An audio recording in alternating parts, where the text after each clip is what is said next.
Hi everyone! Want to launch a stunning portfolio website in just minutes? Today I'm going to show you how to launch a portfolio using Mixo AI. Let's get started. First, search for Mixo AI on your browser and open the site.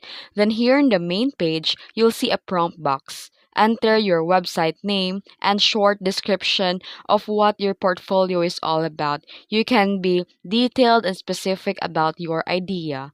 Then, after that, click Next and set your goal. The Mixo AI will use this to customize your site. Choose something like showcase my work or attract clients or more. Then here after that you can click generate my site. Let the AI do the work and wait for the process to finish.